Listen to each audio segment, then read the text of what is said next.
અંકલેશ્વરમાં મંત્રી ઈશ્વરસિંહ પટેલની પ્રેરક ઉપસ્થિતિમાં યોજાયો પીએમ વિકસિત ભારત રોજગાર યોજનાનો કાર્યક્રમ.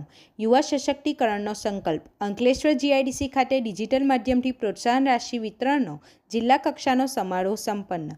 દેશના શ્રમિકો અને યુવાનોને આર્થિક રીતે સશક્ત બનાવવા અને રોજગારીની નવી તકોનું સર્જન કરવાના ઉદ્દેશ્ય સાથે અંકલેશ્વર જીઆઈડીસી ખાતે પ્રધાનમંત્રી વિકસિત ભારત રોજગાર યોજના અંતર્ગત પ્રોત્સાહન રાશિ વિતરણનો એક ભવ્ય અને વિશેષ કાર્યક્રમ યોજાયો હતો.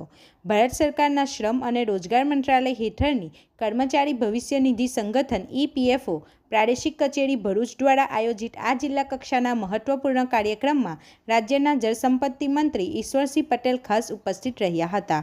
રોજગાર યા કારોબાર સાથે ભારત સરકારના મજબૂત સંકલ્પ સાથે વડાપ્રધાન નરેન્દ્ર મોદી દ્વારા દેશભરના લાભાર્થીઓને ડિજિટલ માધ્યમથી પ્રોત્સાહન રાશિનું વિતરણ કરવામાં આવ્યું હતું, જેનું જીવંત પ્રસારણ અંકલેશ્વર ઇન્ડસ્ટ્રીઝ એસોસિએશનના BEIL સેમિનાર હોલ ખાતે ઉપસ્થિત તમામ મહાનુભાવો અને શ્રોતાઓએ નિહાળ્યું હતું.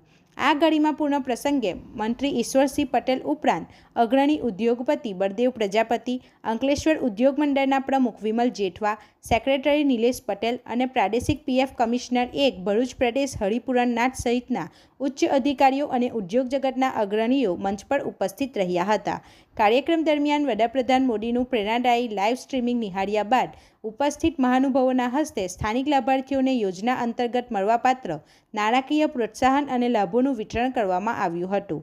આ તકે પત્રકારો અને જનમેદનીને સંબોધતા મંત્રી ઈશ્વરસિંહ પટેલે જણાવ્યું હતું કે કેન્દ્ર અને રાજ્ય સરકારનો મુખ્ય ધ્યેય યુવાનોને સ્વનિર્ભર બનાવવાનો અને શ્રમિકોના કલ્યાણનો છે.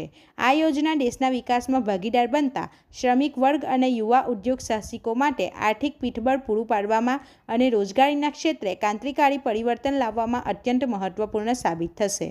રિપોર્ટર હુમેદ સૈયદ સાથે ગુજરાત અદ્ભુત ન્યૂઝ ગુજરાતી.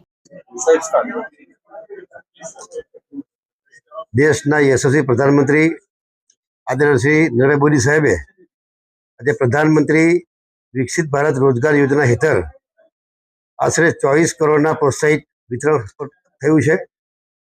પ્રથમ વખત રોજગાર મેળવનારા કર્મચારીઓને 15,000 સુધીનું પ્રોત્સાહન પણ મળ્યું છે. સતત રોજગાર નિર્માણને પ્રોત્સાહિત કરવા માટે માલિકો પ્રત્યે વધારાના કર્મચારી દીઠ માસિક 3,000 રૂપિયાનું પ્રોત્સાહન પણ મળવાપાત્ર છે. PMVBRY યોજના રોજગાર નિર્માણ, રોજગારના ઔપચારિકરણ અને સામાજિક સુરક્ષા માટેના બનાવવામાં આવ્યું છે. આ પ્રોત્સાહને દેશભરમાં 15 લાખ લાભાર્થીઓને રોજગારી સુવિધા પૂરી પાડી છે. આ યોજના 1 ઓગસ્ટ 2025ના રોજથી અમલમાં છે અને એમાં 99,446 કરોડના બજેટ સાથે આ યોજનાનો ઉદ્દેશ 2 વર્ષના ગાળામાં 3.5 કરોડથી પણ વધુ રોજગારીનું સર્જન ને પ્રોત્સાહિત કરવાનો છે. અંદાજે 2 કરોડ લાભાર્થીઓને કાર્યબળમાં પ્રથમ વખત પ્રવેશ કરનારા હોવાની અપેક્ષા છે અને આ યોજના થકી સામાજિક સુરક્ષા કવચને મજબૂત કરવામાં અને વિકસિત ભારતના નિર્માણને આગળ વધારવામાં પરિવર્તનકારી ભૂમિકા ભજવી રહી ત્યારે આ તબક્કે પ્રધાનમંત્રીશ્રીને હું ખૂબ ખૂબ અભિનંદન પાઠવું છું.